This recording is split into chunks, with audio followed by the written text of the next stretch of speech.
पत्रकार बंधुओं को हमारा नमस्कार।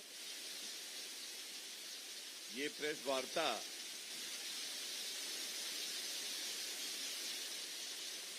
जो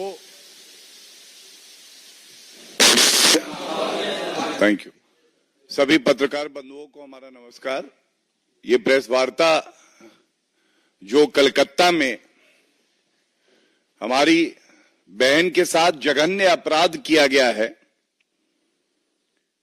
और उसके बाद जिस तरह से एक तरफ तो सीबीआई इस मामले में पूछताछ करती है जो पूर्व प्रिंसिपल रहे हैं मेडिकल कॉलेज के उनकी, और दूसरी तरफ निर्ममता बनर्जी और उनका जो आचरण है आज पूरे देश में उसको देखकर आक्रोश है। Let me begin by saying, and very responsibly so, that Mamata Banerjee, who is the Chief Minister of the state of West Bengal, also holds the portfolio of the Home Ministry as well as the Health Ministry. Mamata Banerjee पश्चिम बंगाल की वो मुख्यमंत्री हैं जिनके पास गृह मंत्रालय भी है और उसके साथ ही स्वास्थ्य मंत्रालय भी है। और आज ये प्रेस वार्ता का मुख्य मकसद ये है इंसाफ, इस्तीफा और इकबाल। इंसाफ मिलेगा जो हमारी बहन है जिसके साथ जघन्य अपराध हुआ, बलात्कार हुआ और हत्या कर दी गई, उसके परिवार को इस्तीफा देना चाहिए ममता बनर्जी को। और अभी प्रेस वार्ता में मैं आपके सामने जो बिंदु रखूंगा, ये प्रेस वार्ता हम जरूर कर रहे हैं लेकिन आज ये जनता की आवाज है जो पश्चिम बंगाल से लेके हर प्रदेश में जो आम नागरिक है, जो महिलाएं हैं, जो डॉक्टर हैं, जो अधिवक्ता हैं, आज सब आक्रोशित भी है, आंदोलित भी हैं। सबसे पहले हमें ये कहते हुए कष्ट है that Mamata Banerjee has become Mamata the destroyer. In essence, what is she destroying? That is very important to know. By her misdeeds, she has destroyed the dignity of a woman, a doctor who was serving the society. She is a destroyer of the rule of law. The anarchist Mamata Banerjee. She is the destroyer of evidence in this heinous crime. And I repeat, destroyer of evidence. And I will state my reasons. A chief minister, through her deeds or inactions, acts of commission or omission, destroying the evidence, which is vital to ensure that the accused get the punishment they deserve. And as per the new criminal law, Bharatiya Nyaya Sanhita, death sentence, death penalty is the punishment prescribed. But why is it that Mamata the destroyer is hell-bent on destroying the evidence which is crucial for the case? And last and most importantly, the destroyer of the constitution of our country. मैं अगर हिंदी में कहूं तो एक तरफ ममता बनर्जी हैं जिनका नाम अब निर्ममता बनर्जी रखा हुआ है सबने। ये अपराधियों के साथ खड़ी हो सकती हैं जो पूर्व में प्रिंसिपल था, जिसकी जिम्मेदारी बनती थी कि सभी बच्चों को जो डॉक्टर हैं उनकी रक्षा करे, उसके खिलाफ कार्रवाई तो दूर की बात है, उसको रिवॉर्ड करती हैं, ये उसके साथ खड़ी होती हैं। और ये नष्ट क्या करती हैं? ये नष्ट करती हैं एक महिला की अस्मिता को, नष्ट करती है ये संविधान के प्रावधानों को जिसकी इन्होंने शपथ ली है कि मैं बचाऊंगी, नष्ट ये करती है कानून का जो राज होना चाहिए उसको, और नष्ट ये करती है जो तथ्य और साक्ष्य सबसे जरूरी है इस केस में उनको। हमारी बहन जिसके साथ ये जघन्य अपराध हुआ है, आज सभी चैनल भी दिखा रहे थे, ये कहना गलत नहीं होगा कि वो वीर थी। उसने अपनी अस्मिता को बचाने के लिए संघर्ष किया, लेकिन ममता बनर्जी का कानून का डंडा नदारद था। ममता बनर्जी दोषियों के साथ खड़ी थी, और मैंने जब कहा था इंसाफ पीड़िता मृतक परिवार को, इस्तीफा ममता बनर्जी का, और इकबाल कहा था, इकबाल वर्दी का, जिसको नष्ट करने वाली ममता द डिस्ट्रॉयर फिर से हैं।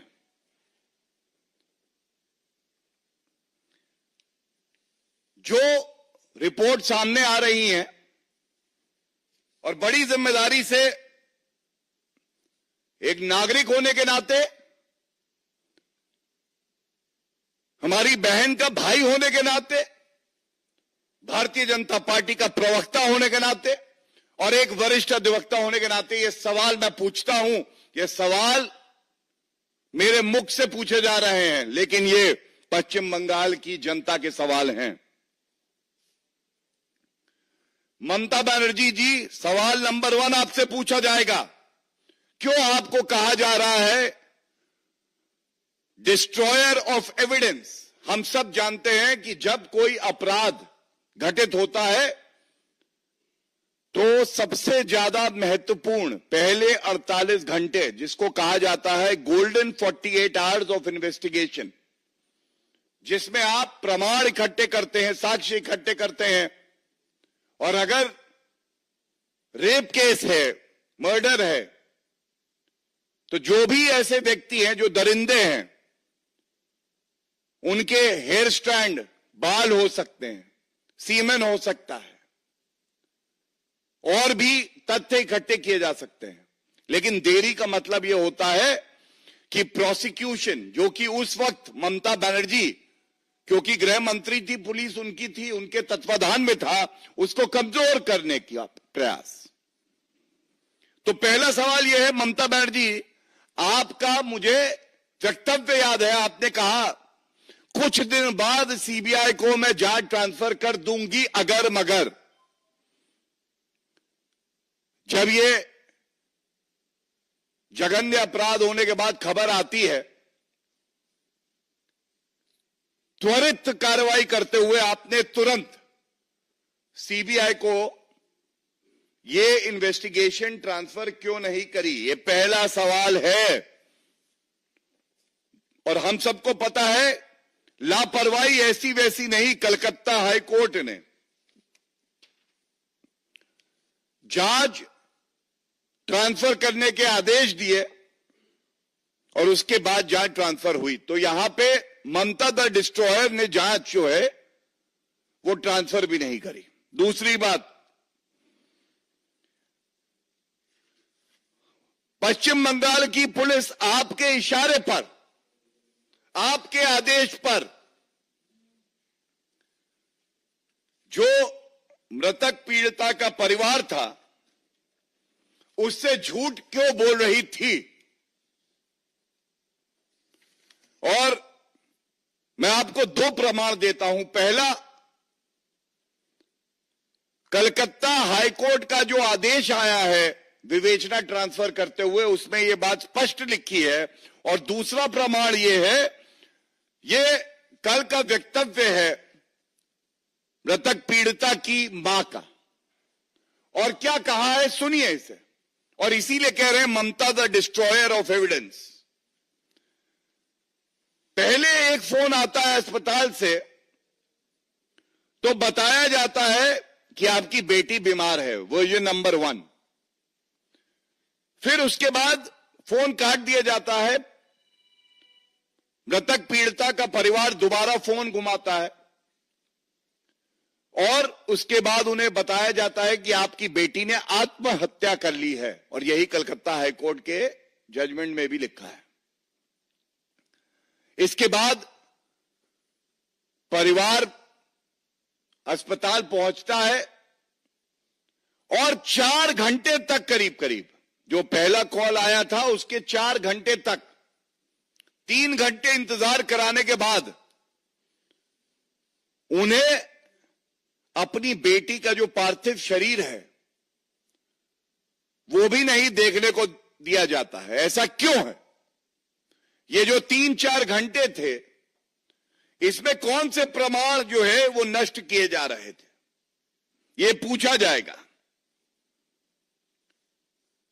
और मैं एक वाक्य पढ़ दूं जो उनका वक्तव्य है। हमें शुक्रवार को सुबह 10:53 बजे ये फोन आया। जब हम वहां पहुंचे अस्पताल तो हमें उसे देखने को नहीं दिया गया, हमें उसे 3 बजे देखने दिया गया। और उसके बाद जो वर्णन है, क्योंकि हमारी बहन की अस्मिता का सवाल है, वो मैं आगे नहीं पढ़ रहा हूं। और नहीं पढ़ रहा हूं क्योंकि ये दरिंदगी का प्रमाण है और कोई भाई ये शब्द नहीं पढ़ सकता है। पीड़ा जरूर है लेकिन वो शब्द और वो वाक्य मैं नहीं पढ़ूंगा। लेकिन इसके बाद क्यों एविडेंस डिस्ट्रॉय किया, तीसरा मुख्य बिंदु यह है कि जिस प्रिंसिपल को सस्पेंड करके एक्सपेल करना चाहिए था उसको 12 घंटे में कलकत्ता में ही पुनः पोस्ट किया जाता है और फिर से फटकार लगाता है कलकत्ता हाईकोर्ट। चौथी बड़ी बात जिस पे ध्यान देने वाली है, और ये मृतक पीड़िता का परिवार कह रहा है कि हमें ऐसा प्रतीत होता है कि ये एक दरिंदे का कृत्य नहीं है, इसमें कई लोग शामिल हैं। लेकिन जब तक ये विवेचना कलकत्ता पुलिस के पास थी, करीब 5 से 6 दिन, गैंग रेप इस एस्पेक्ट को इन्वेस्टिगेट नहीं किया उन्होंने। और इसकी वजह क्या है ये भी स्पष्ट कर दें। इसकी वजह यह है, अरेस्ट हुई एक, अगर गैंग रेप होगा तो अरेस्ट होंगी और भी, जरूरी है, अनिवार्य है, और अरेस्ट ये करना नहीं चाहते थे। और इसीलिए गैंग रेप की पॉसिबिलिटी को भी इन्होंने इन्वेस्टिगेट करना उचित नहीं समझा है। एक बड़ा सवाल और आएगा, जब बलात्कार के बाद हत्या कर दी जाती है तो पोस्टमार्टम बहुत ही क्रूशियल पीस ऑफ एविडेंस है। पोस्टमार्टम जो है, कलकत्ता में कई अस्पताल हैं, सरकारी भी हैं, किसी और अस्पताल में नहीं कराया गया कि एक न्यूट्रल टीम डॉक्टर्स की पोस्टमार्टम करे। आनन फानन में, जल्दबाजी में वहीं पे कराया गया। उस वक्त प्रिंसिपल कौन था? वही व्यक्ति था जिसने एफआईआर करना भी उचित नहीं समझा और कहा अननेचुरल डेथ है। उसी की देखरेख में पोस्टमार्टम होता है और बहुत पीड़ा से, मर्यादा बनाए रखते हुए, ज्यादा तथ्यों में ना जाते हुए एक बात जरूर उजागर करूंगा क्योंकि इसका असर होगा। 15 इंजरी मार्क्स मिले मृतक के शरीर से। इसका मतलब in all probability the possibility of a gang rape has to be explored. And 2, 150 ml semen मिलता है जो ट्रांसवेजाइनल कैनाल था मृतक है उसका। 150 ml again points out towards a gang rape. अब ये सारी बातें जो मैंने कही, इसके बाद एक ही निष्कर्ष निकलेगा, और वो निष्कर्ष जो निकलेगा वो ये है कि ममता बनर्जी ने संविधान को तार-तार करते हुए कोई ठोस कदम नहीं उठाया, बल्कि जो एविडेंस था उसको डिस्ट्रॉय करवाया, और ये चिंताजनक है। और इसी कड़ी में एक बात और उठा दी जानी चाहिए। आप ममता द डिस्ट्रॉयर निर्ममता बनर्जी की बेहूदगी और बेशर्मी देखिए। एक मार्च निकालती हैं ये देखिए, एक तस्वीर है, पूरे देश ने देखी और शर्मसार हुआ देश। ये मार्च किसके खिलाफ निकाल रही हैं? There is no law and order in West Bengal, and there is a complete disorder inside Mamata Banerjee's head. एक मुख्यमंत्री जिसकी ये जिम्मेदारी है कि कानून व्यवस्था बना के रखें, वो हमारी बहन को बचा नहीं पाई, दरिंदों को पकड़वा नहीं पाई, और उसके बाद एक मार्च निकालती हैं बेहूदगी का, बेशर्मी का। मैं बेशरम ममता बनर्जी हूं, मुझे शर्म नहीं आती है। सवाल पूछा जाएगा कि अगर आप ये मार्च निकाल रही हैं तो ये तो प्रमाण है कि आपको इस्तीफा तुरंत दे देना चाहिए। आप मान रही हैं कि आप विफल रही हैं और कानून व्यवस्था खत्म हो गई है पश्चिम बंगाल में। और ये तब है, बड़ी जिम्मेदारी से आपको यह भी बता दूं कि सर्वोच्च न्यायालय ने स्वतः इस दरिंदगी का संज्ञान लेते हुए इस मामले को कल सुनवाई के लिए लगाया है। आप देखिए, संवैधानिक जो हमारी संस्थाएं हैं या विधिक संस्थाएं हैं, सर्वोच्च न्यायालय स्वतः संज्ञान ले रहा है। हाईकोर्ट के आदेश के बारे में मैंने आपको बताया ही है, और ऑनरेबल गवर्नर ने जो बयान दिया है वो चिंताजनक है। The governor of West Bengal has said that it seems women in West Bengal are not safe। और ये तब है जब एक महिला मुख्यमंत्री है।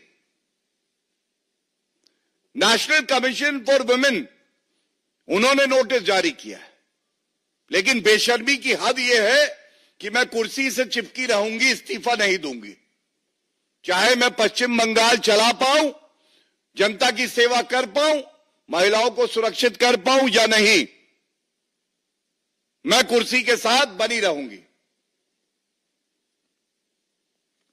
इसके बाद एक और महत्वपूर्ण बात मैं कहना चाहता हूं। जब ऐसा जघन्य अपराध हो और जो विपक्षी दल हैं वो ओछी, घटिया, हल्की और सस्ती राजनीति करने लगे, तो जनता इनको माफ करेगी नहीं। और मैं आपको बताता हूं, सबसे पहले Rahul Gandhi, RG does not stand for Rahul Gandhi anymore, it stands for राजनीतिक गिद्ध। He is a political vulture, and I tell you why. Rahul Gandhi, you put the entire country to shame, first by your deafening silence, and after that by an absurd tweet to indulge in vulture politics. इस जघन्य अपराध के 6 दिन बाद राहुल गांधी ने चुप्पी तोड़ी,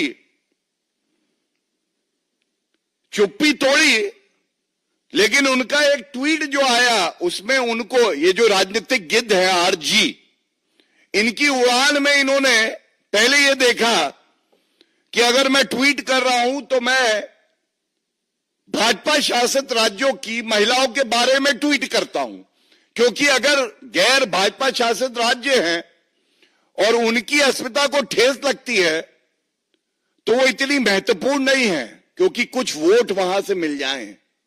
ये है राजनीतिक गिद्ध आरजी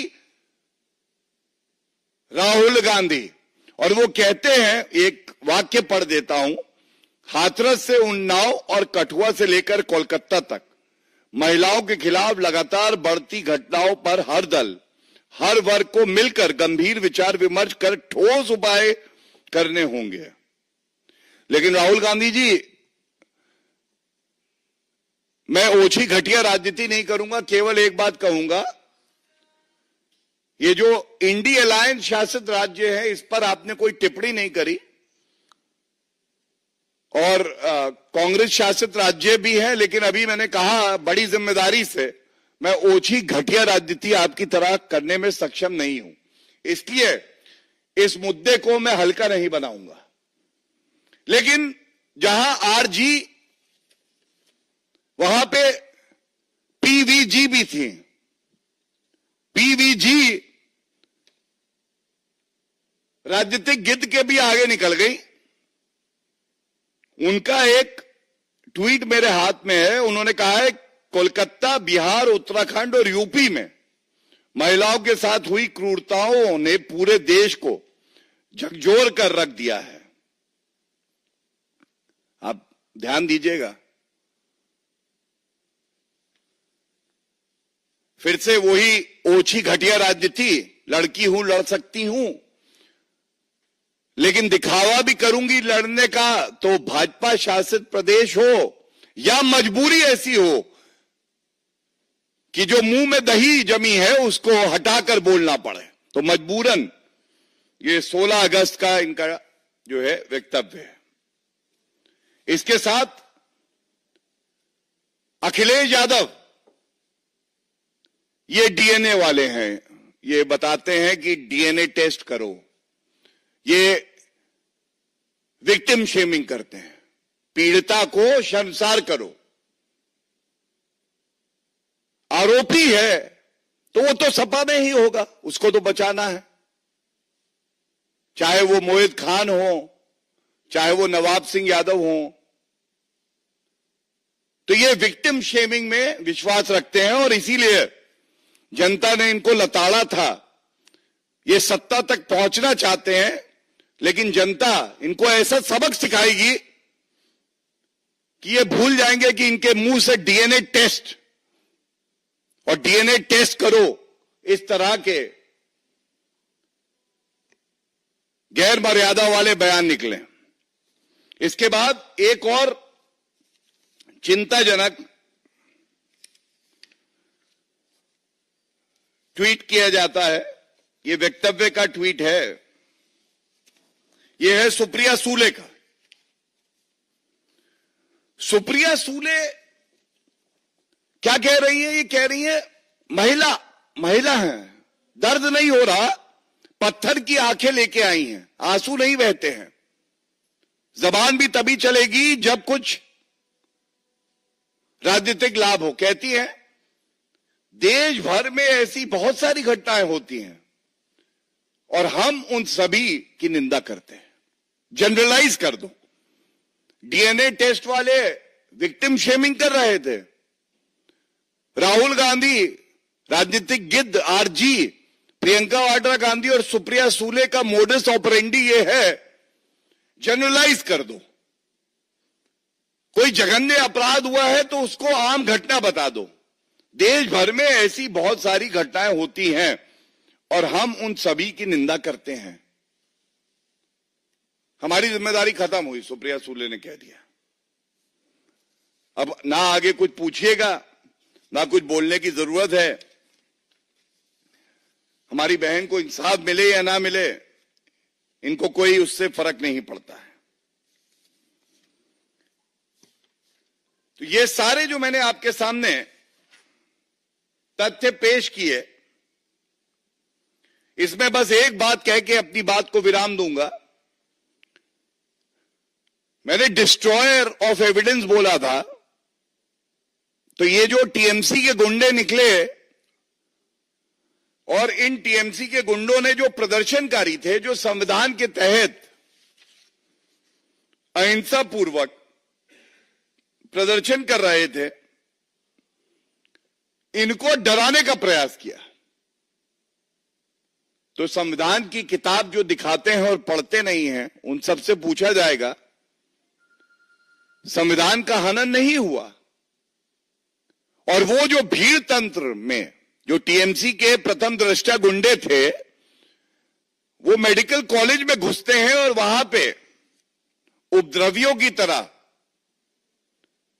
जाना चाहते थे कि सीसीटीवी जहां पे डेटा हो उसे डिस्ट्रॉय करें, जिससे कि सारे साक्ष्य और तथ्य डिस्ट्रॉय हो जाए। कलकत्ता हाईकोर्ट के शब्द हैं और इन शब्दों पे बहुत ध्यान दीजिएगा, क्योंकि ये संवैधानिक दृष्टि से बहुत मायने रखते हैं। कलकत्ता हाईकोर्ट ने कहा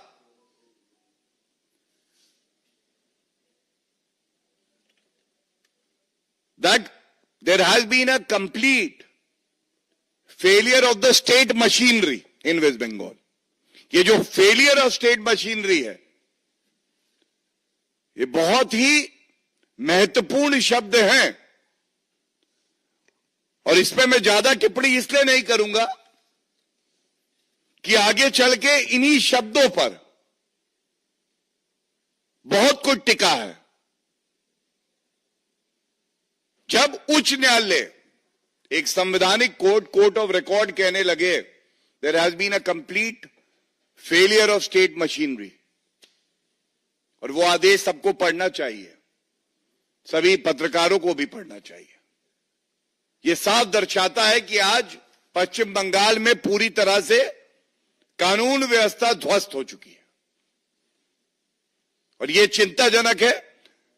भारतीय जनता पार्टी हर महिला की अस्मिता की, इंसाफ की लड़ाई में पुरजोर तरीके से लड़ेगी और आगे रहेगी। और जो विपक्षी दल होता है, जो पश्चिम बंगाल में भाजपा है, हमारे सारे लीडर्स आज वहां के नागरिकों के साथ खड़े हैं और इंसाफ की लड़ाई लड़ रहे हैं, और यही हमारी प्रतिबद्धता है। बहुत बहुत धन्यवाद।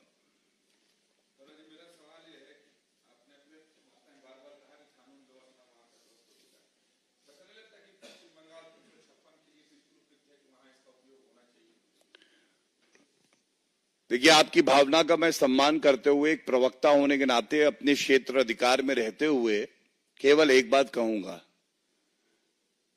ये मेरे शब्द नहीं है, ये कलकत्ता हाईकोर्ट के शब्द हैं। It seems there has been a complete failure of state machinery.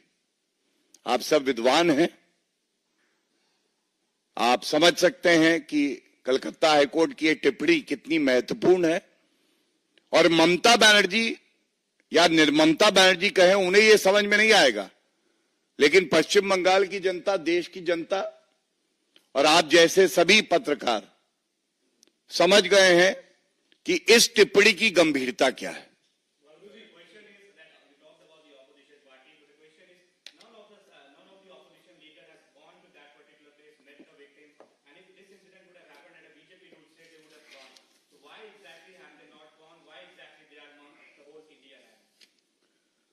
You are seconding what I just elaborated upon, and the India alliance is synonymous to being political vultures of Indian politics.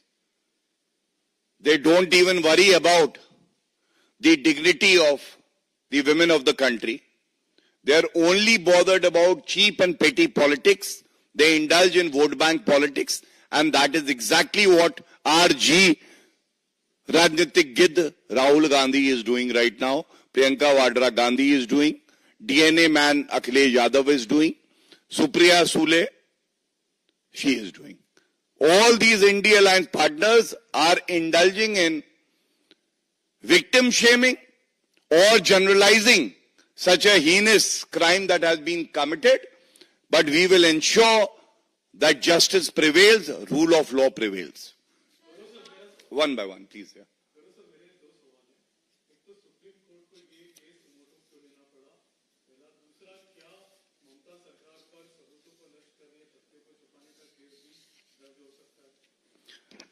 देखिए, सर्वोच्च न्यायालय का foot soldier होने के नाते क्यों लेना पड़ा, तो जिस तरह से तथ्य सामने आए हैं उसकी गंभीरता को लेकर ही ये मेरी अपनी रीडिंग है कि सर्वोच्च न्यायालय ने तब हस्तक्षेप किया है जब उच्च न्यायालय कलकत्ता सुनवाई कर रहा है। तो ये गंभीरता दिखाता है मसले की, और ये फेलियर दिखाता है ममता बनर्जी का। और किस किस एस्पेक्ट पे बहस होगी, इस पे कोई टिप्पणी करना मेरे लिए संभव भी नहीं है और उचित भी नहीं होगा। लेकिन एक बात जरूर कहूंगा कि सर्वोच्च न्यायालय इंसाफ का मंदिर हमारे लोकतंत्र में माना जाता है, और जनता को इंसाफ के मंदिर सर्वोच्च न्यायालय से बहुत उम्मीदें हैं। अब उम्मीद निर्ममता बनर्जी मुख्यमंत्री से नहीं है।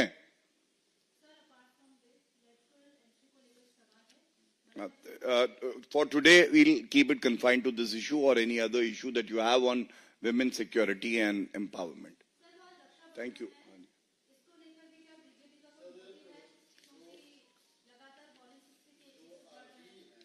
देखिए, मैं केवल इतना जरूर कहूंगा कि आपने बिल्कुल सही बात कही, रक्षाबंधन का त्योहार है और रक्षा का बंधन जब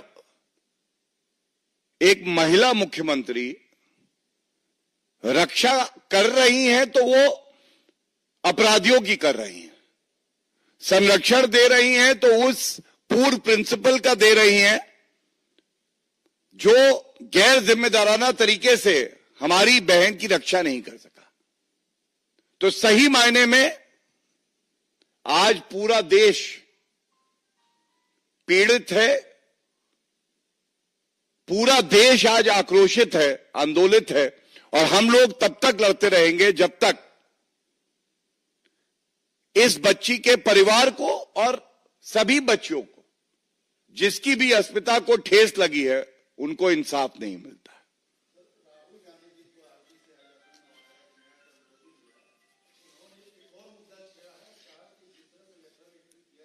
Thank you. Any other questions? Thank you, everyone.